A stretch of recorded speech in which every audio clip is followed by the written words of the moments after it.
So welcome to the fourth podcast of Lakshya Thakur and भाई आप लोगों के सपोर्ट की वजह से we are finally on Apple podcast. अब आप जो एप्पल लिसनर्स हैं वहाँ पे जाके मुझे सुन सकते हो। अगर एंड्रॉयड लिसनर्स हो आप ऑलरेडी तो आप मुझे स्पॉटिफाई पे सुन ही रहे होगे। 3 पॉडकास्ट ऑलरेडी डाल चुका हूँ, ये है फोर्थ पॉडकास्ट। एंड बस आपसे एक ही रिक्वेस्ट है, क्योंकि भाई अभी हम ग्रोइंग स्टेज पे है तो मैं चाहता हूँ कि आप इसको ज़्यादा से ज़्यादा शेयर करो। एंड अगर एप्पल पे जा रहे हो तो वहाँ पे ना नीचे 5 स्टार का रिव्यू आता है। 1 से 5 स्टार जो आपको सही लगता है आप दो, चाहे आप 1 स्टार ही दो पर जाके देना ज़रूर। I would really need it and I would really appreciate it, क्योंकि स्टार्ट में सपोर्ट चाहिए होता है अपने भाइयों का। अगर भाई नहीं सपोर्ट करेगा तो कौन करेगा, राइट?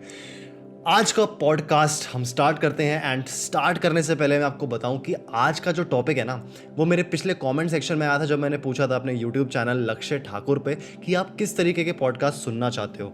एंड वहाँ पर आया कि एनहांसिंग क्रिएटिविटी।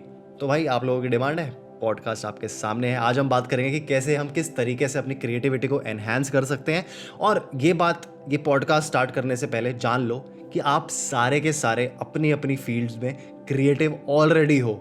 आप बहुत ज़्यादा क्रिएटिव हो, मे बी मुझसे भी ज़्यादा, बहुत ज़्यादा क्रिएटिव हो। बस एक टाइम आता है ना कि अब आगे क्या, उसके बारे में आज हम बात करेंगे। एंड उससे आगे कैसे बढ़ना है वो बताऊंगा। और मैं अपने पर्सनल एक्सपीरियंस भी शेयर करूंगा, थोड़ी अपनी कहानी है भाई, वो भी आप लोगों को सुनाना चाहूंगा। सबसे पहले तो भाई ये डेफिनेशन है ना क्रिएटिविटी की, जो कि एक डिक्शनरी है, गूगल एक ब्रो साइंस वाली डेफिनेशन है कि creativity is a process that comes naturally. ये अपने दिमाग से निकाल दो।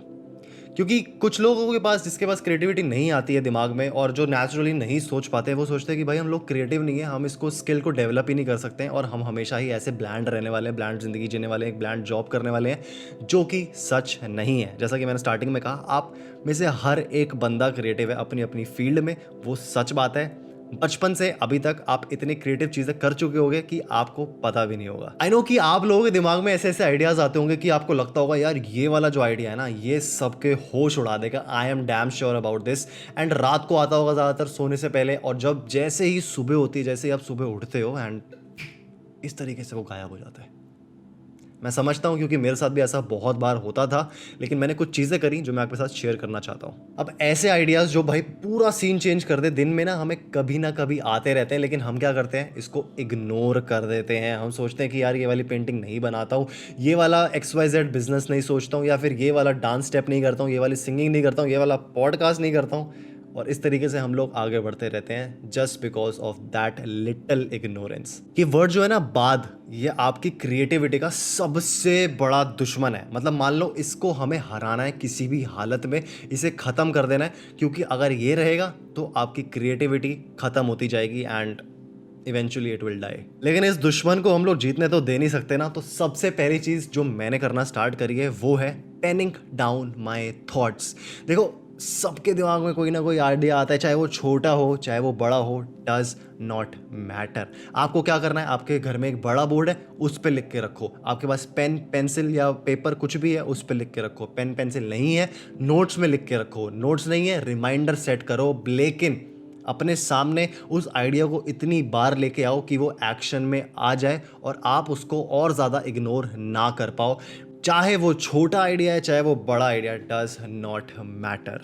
पेन डाउन करने की एक मेजर चीज जो मैंने नोटिस करी है वो ये है कि इससे हमारे जो थॉट्स हैं, जो आइडियाज हैं, वो मेमोराइज करने में इजी हो जाते हैं, हमारे दिमाग में बैठ जाते हैं। एंड बचपन में हमें याद है बोला जाता था कि भाई जब भी तुम कुछ चीज़ को रिवाइज कर रहे हो, जब भी चीज़ को किसी याद कर रहे हो, तो उसको लिख के याद करो। And that is scientifically proven कि जब भी आप चीज़ें लिख के रखोगे आपके सामने, वो वर्ड्स आपके दिमाग में चलते रहेंगे, तो वो सबकॉन्शियस में कहीं ना कहीं फिट हो जाएगा एंड आपके सामने आता रहेगा। जैसे ही आप सुबह उठ रहे हो, अपनी शीट को फोल्ड करना सीखो, वो एक तरह से रिस्पॉन्सिबिलिटी आती है। एंड सेम तरीके की रिस्पॉन्सिबिलिटी आती है जब आप अपने थॉट्स को पेन डाउन करोगे। एंड ये जब सेंस ऑफ रिस्पॉन्सिबिलिटी आएगी, जब हमने पहला स्टेप ले लिया, उसके बाद जितने भी आगे स्टेप्स हैं वो बहुत ज़्यादा ईजी होने वाले हैं। बी विद मी, आगे एक्सप्लेन करता हूँ। तो अपने आइडियाज को पेन डाउन करते जाओ, इस प्रोसेस में इन्वॉल्व होते जाओ and don't let your ideas die. It's like your baby जिसको आप अबॉर्ट करने के लिए आगे दे रहे हो। क्या आप चाहोगे ऐसा हो? नहीं ना। तो don't let your creativity die as well. अब नेक्स्ट स्टेप के लिए ना बिल्कुल मेरे साथ रहना और ध्यान से सुनना, क्योंकि ये चीज़ जो है वो बहुत सारे लोगों के साथ ऑलरेडी होती है। तो आप एक मॉर्निंग में उठे हो बड़े अच्छे से कि यार आज मैं ये करूँगा, करूँगी, आज मैं ये वाली चीज़ करके रहूँगा, रहूँगी। एंड उसके बाद क्या होता है? You just go blank. You have nothing. Writers की लैंग्वेज में ना इसको बोलते हैं हम राइटर्स ब्लॉक, लेकिन आज जो हम बात करने वाले हैं वो होने वाली है पूरी प्रॉपर क्रिएटिव ब्लॉक के बारे में। एंड ये ना बहुत सारे लोगों के साथ होता है। देखो, काफ़ी लोग ये करते हैं कि वो परफेक्शन के पीछे भागते हैं। वो सोचते हैं मेरा जो आइडिया जो मैं सोच रहा हूँ अगर वो परफेक्ट नहीं है तो वो किसी लायक नहीं है मेरे दिमाग में आने से। एंड ये सोचते सोचते, इस चीज़ को सोचते सोचते अगर उनके पास दिमाग में आइडिया ऐसा नहीं आया जो कि एक हाई लेवल का नहीं है, they lose it and they get stressed. Creative block आना बहुत ज़्यादा नॉर्मल है, ये कोई बहुत बड़ी बात नहीं है। लेकिन अब आपको करना क्या है, मैं सॉल्यूशन बताता हूँ। आपको सिर्फ एक चीज़ करनी है, वो है कुछ नहीं। Yes, you heard me right, आपको कुछ भी नहीं करना है इस टाइम पर। अब हमें ना यहाँ पर बस जाना है, उठना है, पानी पीना है, थोड़ी सी स्ट्रेचिंग करनी है, थोड़े 10-15 पुशअप्स मार लेने हैं और थोड़ा सा मतलब चाय पी के आ जानी है, थोड़ा सा बाहर टहल के आ जाना है। एंड बस अपने दिमाग में कुछ भी नहीं सोचना उस टाइम आइडियाज़ के बारे में, सिर्फ उस चीज़ को फील करना है प्रेजेंटली। इसे करने का सिर्फ और सिर्फ एक मतलब है कि इससे हमारा दिमाग बहुत ज़्यादा शांत होगा। We will be able to process the proper creativity and इस तरीके से हमारे पास और आइडियाज़ आने के चांसेस बढ़ जाएंगे। एंड साथ ही साथ जो हम चीज़ें नहीं सोच पा रहे थे पहले, वो कामली, पेशेंटली आगे सोचेंगे, आगे लाइफ में अपनी करेंगे। Creativity is not stress. अगर आपको लग रहा है ना कहीं भी आपकी लाइफ में कि यार क्रिएटिविटी की वजह से मेरे दिमाग में स्ट्रेस आ रहा है, तो ये चीज़ ज़रूर करना और साथ ही साथ उस चीज़ को वहाँ पर उस टाइम के लिए छोड़ देना। अगले दिन कर लो, परसों कर लो, तरसों कर लो, जब तुम्हारा मन कर रहा है, लेकिन उस टाइम पे पर्टिकुलरली मत करना। क्रिएटिविटी भी ना एक इमोशन है, तो बाकी इमोशंस की तरह जैसे कि प्यार है, जैसे कि लव है, वो हम किसी पे फोर्स नहीं कर सकते, तो वो फोर्सफुली नहीं आएगा।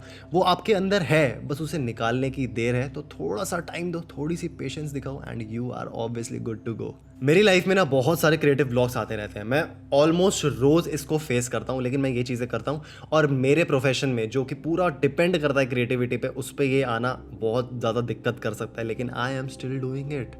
आई am still trying to process my creativity in a way जो कि मुझे इफेक्ट ना करे, वो बस मेरे साथ रहे, एक इमोशन की तरह मेरे को ओवर पावर ना कर पाए। इसके साथ क्रिएटिव स्ट्रेस कंट्रोल के लिए मैं 2 चीज़ें और करता हूँ, वो है डीप ब्रीदिंग एंड प्राणायाम। देखो, हम सबको पता है कि योगा कितना ज़्यादा इंपॉर्टेंट बन चुका है आज के टाइम में। वेस्टर्न कंट्रीज़ भी इसको अडॉप्ट कर रही किसी रीज़न की वजह से। तो मेरी लाइफ में पर्टिकुलरली सिर्फ और सिर्फ प्राणायाम ही इतना ज़्यादा काम आया है कि I am thinking to take up yoga as the replacement of gym. And यहाँ पर मैं क्यों प्राणायाम की बात कर रहा हूँ, वो इसलिए है क्योंकि क्रिएटिव स्ट्रेस जब होता है, आई डू दिस, एंड उस टाइम पर जब ब्रेन में ऑक्सीजन पहुँचता है आराम से, जब वो पहुँच रहा है, देन आई कैन थिंक कामली। मेरा दिमाग बहुत ज़्यादा शांत हो जाता है और बहुत ज़्यादा पेशेंट बन जाता है। You should definitely try this and कुछ भी रिजल्ट आए ना आपका, मुझे कमेंट करके ज़रूर बताना। मैं पढ़ना चाहूँगा हर एक कमेंट आप लोगों का। क्रिएटिविटी एनहांस करने के लिए तो बहुत सारी चीज़ें हैं, लेकिन आज हम इसको एंड करते हैं लास्ट पॉइंट से, which is staying updated with the latest news. देखो, हमें यहाँ पर न्यूज़ से बहुत ज़्यादा जुड़ना पड़ेगा। जो भी आपके इंटरेस्ट की न्यूज़ है, be it educational, be it sports, be it current affairs, कुछ भी हो सकती है, आई डोंट नो, लेकिन इससे जुड़ना इंपॉर्टेंट इसलिए है क्योंकि आपको लेटेस्ट चीज़ों के बारे में पता होगा। और दूसरी बात ये कि आप लोग उसको प्रोसेस कर पाओगे, उसको आराम से सोच पाओगे, उसको आगे कर पाओगे कि यार हाँ, मैं इसमें इस तरीके से चेंज ला सकता हूँ and this can help a lot of people around me. मेरा स्पेसिफिकली फैशन में इंटरेस्ट है, तो मैं फैशन मैगजीन सारी की सारी पढ़ूंगा, मैं फैशन की हिस्ट्री पढ़ूंगा, मैं फैशन की बुक्स पढ़ूंगा, मैं फैशन की लेटेस्ट न्यूज़ पढ़ूंगा, जितने भी चैनल्स हैं उनको सब्सक्राइब करूंगा टेलीग्राम पे, एंड ऐसी चीज़ें बहुत सारी करूंगा जिससे मुझे इन्फॉर्मेशन मिलती रहे एंड मैं किस तरीके से अपना दिमाग लगा के उसमें एक नया कंटेंट लोगों को प्रोवाइड कर सकूं, इस तरीके से मैं वो इन्फॉर्मेशन को ग्रैब करूंगा। अब आप सोच रहे होगे कि कहाँ से देखें, तो बेस्ट वेज मेरे लिए जो है वो है सबसे पहला इंटरनेट, दूसरी है बुक्स एंड मैगजीन्स, और तीसरा है लोगों से बातचीत, कम्युनिकेशन विद द प्रोफेशनल्स। देखो, मेरे कांटेक्ट में काफ़ी प्रोफेशनल्स हैं इस टाइम पे एंड मैंने उनसे कांटेक्ट भी किया है regarding videography, regarding fashion, regarding cinematography. मुझे क्योंकि इन सब चीज़ों में इंटरेस्ट है and I am staying updated with the latest trends and it is helping me out with my job to make me earn more. And काफ़ी ज़्यादा चीज़ें जो कि मेरे को पर्सनली ग्रो करने में हेल्प कर रही है, मेरे को एक लेवल पर बिल्ड करने की हेल्प कर रही है, मेरी जो नेट वर्थ है, मेरी जो सेल्फ वर्थ है, वो बढ़ाने में भी हेल्प कर रही है।